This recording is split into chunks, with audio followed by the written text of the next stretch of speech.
ମୁଁ ଯେଉଁ ଅଞ୍ଚଳରୁ ଆସିଛି ସେ ଅଞ୍ଚଳରେ ଜଣେ ସ୍ୱାଧୀନତା ସଂଗ୍ରାମୀ ଥିଲେ ଯାଙ୍କର ନାଁ ଆମେ ସମସ୍ତେ କମ୍ ବେଶୀ ଶୁଣୁଛୁ ସୁରେନ୍ଦ୍ର ସାଏ।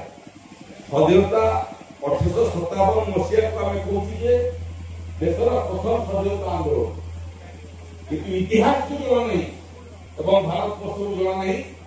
ଓଡ଼ିଶାର ମାଟି 1805 ମସିହାରେ ବକ୍ସି ଜଗବନ୍ଧୁ, 1820 ମସିହା ବେଳକୁ ବୀର ସୁରେନ୍ଦ୍ର ସାଏ, 1857 ଢେର ପୂର୍ବରୁ ସାରା ଭାରତ ବର୍ଷରେ ଯଦି କେଉଁ ରାଜ୍ୟ ଲଢ଼ିଥିଲା ସେଟା ହଉଛି ଓଡ଼ିଶା। ଯଦି କେଉଁ ରାଜ୍ୟର ଲୋକ ଫାଶୀ ପାଇଥିଲେ ସେଟା ବି ଓଡ଼ିଶା। ଏବଂ ମୁଁ ଯେଉଁ ଜିଲ୍ଲାରୁ ଆସିଛି ବରଗଡ଼ ଜିଲ୍ଲାରୁ, ବରଗଡ଼ ଜିଲ୍ଲାରେ ସୁରେନ୍ଦ୍ର ସାଏଙ୍କ ଜଣେ ସହଯୋଗୀ ଯାଙ୍କର ନାଁ ହଉଛି ମାଧବ ସିଂ, ବରଗଡ଼ର ଖେସ୍ ଜମିଦାର ପରିବାରର ମାଧବ ସିଂ ଫାଶୀ ଖୁଣ୍ଟରେ ଚଳିଲେ। ମାଧବ ସିଂ ବାପା ଫାଶୀ ଖୁଣ୍ଟରେ ଚଳିଲେ।